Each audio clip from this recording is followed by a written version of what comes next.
মূল অসুতি যে নহয় চিহ্ন বেদৰ মন্ত্ৰে ভিন্ন ৰূপে একে পৰমেশ্বৰকে বন্ধু। সনাতন আমাৰ পৰিচয়, চাওক সনাতন পৰিচয় আমাৰ।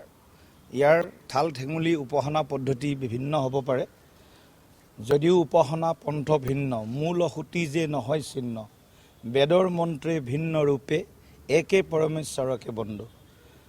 এক ঈশ্বৰ, এক পৰমেশ্বৰ, যিটো আমাৰ ওপৰৱালা বুলি যাক কওঁ আমি। গতিকে উপাসনা পদ্ধতি বেলেগ বেলেগ, কোনোবাই মূৰ্তি পূজা কৰে, কোনোবাই নকৰিবও পাৰে, কোনোবাই হয়তো মানে নিৰাকাৰ ব্ৰহ্মক পূজা কৰে।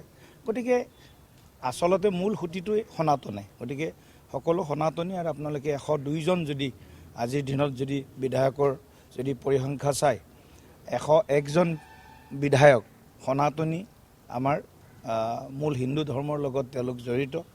এজন আছে আমাৰ খ্ৰীষ্টিয়ান সম্প্ৰদায়ৰ পৰা। গতিকে 102জন আমাৰ বিধায়কৰ 101জনেই মানে আমাৰ মূল আমাৰ ভাৰতীয় যিটো সভ্যতা, কৃষ্টি সংস্কৃতি, তাৰ লগত তেওঁলোকে একেবাৰে মানে সমাহিত হৈ থকা। আৰু ৰিহন দৈমাৰী ডাঙৰীয়াও আমাৰ যিহেতু সৰ্বধৰ্ম সমভাৱ, গতিকে সৰ্বধৰ্ম সমভাৱত ৰিহন দৈমাৰী ডাঙৰীয়াও আহিছে বিধায়ক হিচাপে BPF দলৰ পৰা নিৰ্বাচিত হৈ। গতিকে সনাতনটো বাদ দি আমাৰ পৰিচয় সদায় আধৰুৱা হৈ থাকিব। গতিকে সনাতন আমাৰ পৰিচয়।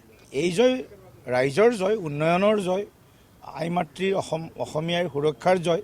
কিন্তু তাৰ লগত সনাতনী শক্তিটোকো আমি আজি পৰম কৃতজ্ঞতা জ্ঞাপন কৰিব লাগিব।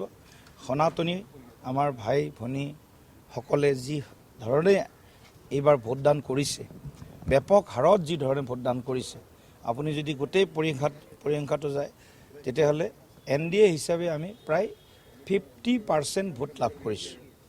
50% ভোট, 44%ৰ পৰা আমি 50%লৈকে আমি যে আমাৰ ভোটৰ হাৰ যিটো বৃদ্ধি হ'ল, নিশ্চিতভাৱে ইয়াত সনাতনীৰ এটা ডাঙৰ গুৰুত্বপূৰ্ণ ইয়াৰ অংশীদাৰিত্ব আছে।